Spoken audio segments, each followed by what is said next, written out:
शुक्रिया जनाब चेयरमैन। सबसे पहले तो मैं पूरी पार्लियामेंट का शुक्रिया अदा करता हूं कि उन्होंने कम से कम जो 9 और 10 नवंबर की रात जो इस पार्लियामेंट की तस्हीर हुई और इसकी प्रिविलेज ब्रिज हुई है, उस पर तमाम पार्लियामेंट ने कम से कम यकजहती का इजहार किया है। मैं इसको अप्रिशिएट करता हूँ। जनाब चेयरमैन, ये हाउस पाकिस्तान का मुक़द्दस तरीन हाउस है। इस हाउस ने पूरी मुल्क के लिए कवानीन बनानी है, आइन बनाना है। जितना कोई और इदारा मुहतरम है, रिस्पेक्टेबल है, काबिल कदर है, उससे ज़्यादा ये पार्लियामेंट काबिल कदर है। इस पार्लियामेंट और इस असम्बली के ऊपर हमें शदीद तहफ़्फ़ुज़ात हैं। हमारे इसके ऊपर अपना एक उसूली मौक़िफ़ है, लेकिन जो भी है और जैसा भी है, इस वक्त हम इस पार्लियामेंट में बैठे हैं तो हमने इसकी तक़द्दुस की हिफाजत करनी है। जनाब चेयरमैन, जो इस वक्त इस मुल्क में जो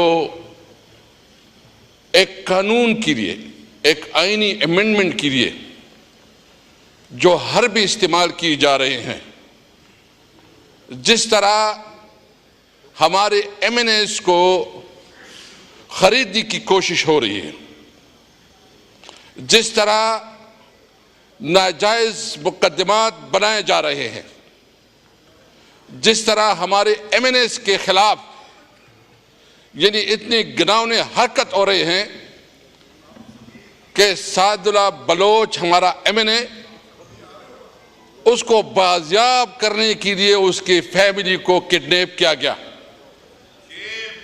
उसकी फैमिली को हिरासत में रखा गया और उनसे मुतालिबा किया गया कि साद बलोच को हाजिर करो। किस लिए? इसलिए कि जो अमेंडमेंट्स आ रहे हैं इनमें उनको वोट चाहिए। जनाब चेयरमैन, मैं पूछना चाहता हूं, क्या ये कानून साजी इस तरह से होगी? क्या ये कानून साजी कोई मानेगा? और ये कानून, अगर कोई कानूनी अमेंडमेंट आता है और जोर और जबर से, तशद्दुद से, जोर और जर से, तो इस कानून की क्या हैसियत होगी? मैं सबसे पहले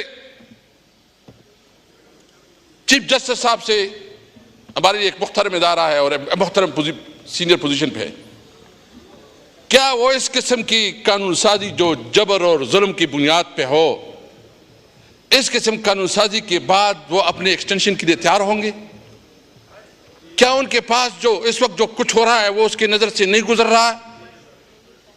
क्या इस इदारे की इज्जत और तकरीम इस वक्त चीफ जस्टिस के हाथ में है कि अगर वो आज ऐलान करे कि अगर इस किस्म की कोई कानून साजी होती है और मुझे इसमें फायदा होता है, मैं इस फायदे लेने से इनकार करता हूं, तो हम समझेंगे कि चीफ जस्टिस ने बड़ापन दिखाया। अगर नहीं तो इसका मतलब यह है कि इस तरीके से अगर वो कानून साजी करके एक पोजीशन पे, एक ओहदे पे वो बराजमा होता है, तो ये तारीख का बदतरीन फैसला होगा और तारीख का बदतरीन जो है डिसीजन होगा। हम मजम्मत करते हैं इस वक्त जो कुछ हो रहा है। और सिर्फ ये नहीं, यानी मैं देखिए हमारे खिलाफ जो है ना, चेयरमैन से मैं एक और इंटरेस्टेड बात बताऊं, मुझे ड्राइविंग नहीं आती, मैंने कभी ड्राइविंग नहीं की है। मेरे ऊपर जो पर्चा काटा है, मैंने, आपको पता है कि मैंने कभी ड्राइविंग नहीं की। मेरे खिलाफ जो पर्चा काटा गया है उसमें यह कि मैं गाड़ी चला रहा था और मेरे साथ शायद खटक था और मैंने पुलिस वालों के ऊपर चढ़ाया। अगर मेरे पास कोई लाइसेंस है तो बताओ, दिखाओ कि वो किधर है। मैंने कभी जिंदगी में ड्राइविंग नहीं की है, न मुझे ड्राइविंग की वो समझे। और दूसरी बात, उसी दिन मैं पहुंच ही नहीं सका। मैं तकरीबन जो बहुत कंजेशन थी, बहुत जिस तरह जो जो रोड पे, यानी मेरे कहने के बाद जो करना चाहे करे, मुझे इसकी परवाह नहीं है। मैं समझता हूं कि जिस तरह बोंडी तरीके से, जिस तरह नाजायज तरीके से, जिस तरह जबर और तशद्दुद से करना चाहते हैं, इनकी गलतफहमी है कि कोई इससे डर जाएगा, कोई खौफ खाएगा। जनाब चेयरमैन, इस वक्त पाकिस्तान की सूरत हाल क्या है? मेरी सूबे में लक्की में पुलिस ने हड़ताल की है और पूरी लक्की की आवाम उसके साथ रोडों पे है। टांग में ये पोजीशन है। बाजावड़ में आज पुलिस ने डेडलाइन दी है कि 5 दिन के अंदर अगर आर्म फोर्सेस नहीं निकले तो हम अपनी ड्यूटी खत्म करेंगे। मतलब पूरे खैबर पख्तूनख्वा में, खासकर मर्ज एरिया में इस वक्त अमलन जंग शुरू हो चुका है। और आप फिर एक सूबे ने करारदाद भी पास की। बलोचिस्तान में पूरा बलोच बेल्ट जो है वो इस वक्त साफ एहतजाज है और वो वहां तकरीबन स्टेट की रेट खत्म हो चुकी है। आपने अफगानिस्तान के साथ बॉर्डर पे जो है शुरू की है, वो भाई करना क्या चाहते हो? मुल्क में तुम तमाम इदारों को तबाह कर दिया, किसी इदारे की रिस्पेक्ट, किसी इदारे का एहतराम नहीं रहा और तुम समझते हो कि तुम सबसे ज्यादा इज्जत वाले हो। तुम सबसे ज्यादा देखे, इज्जत जो है ना कानून और आइन में है। कानून और आइन में जिसका जो एहतराम है, जो पोजीशन है, उसको इज्जत मिलती है। मैं मुतालिबा करता हूं उन तमाम इदारों से कि अपना हुदूद, अपना कुयूद आइन के अंदर महदूद करो।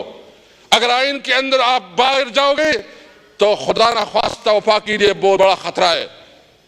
जनाब चेयरमैन, इस वक्त तकाजा करता है, जनाब स्पीकर ने एक कमेटी भी बनाई और हमें रिपोर्ट आई कि कुछ ऑफिसर को जो है ना वो सस्पेंड किया, लेकिन वो भी मुझे अभी अंदाजा हो गया कि वो लोग कोई सस्पेंड नहीं हुए हैं, क्योंकि अभी मुझे रिपोर्ट आ रही है कि वो इधर आगे पीछे घूम फिर रहे हैं, आगे पीछे घूम फिर रहे हैं। इससे नहीं होगा, इससे नहीं होगा।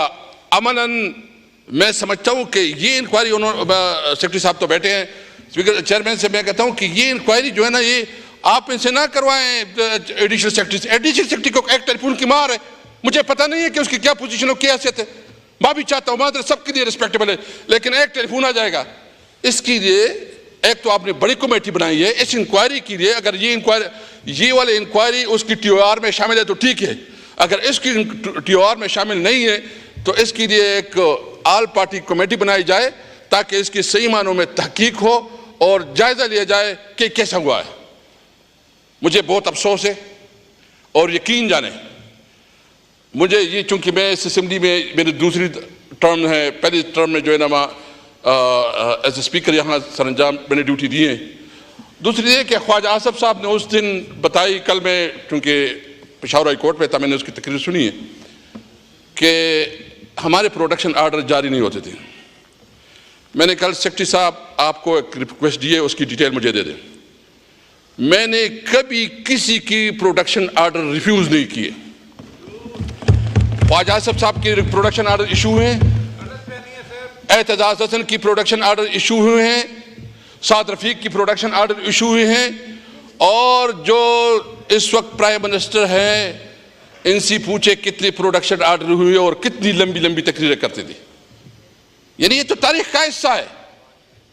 हमने हमेशा रूल्स के मुताबिक सिस्टम को चलाया है। इसलिए इस वक्त इस बात की जरूरत है कि मुल्क में इस वक्त माशी तौर पर बदहाली है। मुझे समझ नहीं आ रही है कि कल बिलावल भुट्टो साहब ने कहा कि कोई माशी इशारे बेहतर हुए हैं।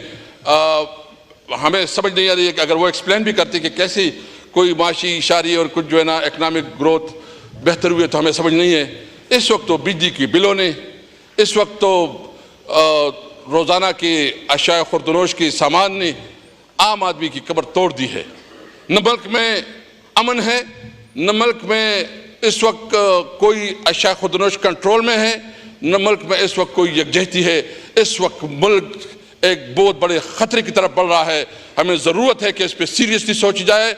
जो सियासी मुकदमात बनाए गए हैं इमरान खान और उसके साथियों के और जितने कैदी हैं उस सब के खिलाफ वो सियासी मुकदमात ख़त्म की जाए। और जो मैंडेट चोरी की बुनियाद पे इस वक्त ये हुकूमत बैठी है, हम मुतालिबा करते हैं कि पार्लियामेंट 45 की असली जो मालिकान है उसको उसका मैंडेट दिया जाए। एक दफ़ा फिर मैं शुक्रिया भी अदा करूँगा जो कम अज़ कम पार्लियामेंट ने यकजहती दिखाई है। हमें मज़ीद भी इस पर यकजहती चाहिए क्योंकि ये पार्लियामेंट हम सबका है। अस्सलाम वालेकुम। जी मिर्ज़ा अख्तियार बेग साहब।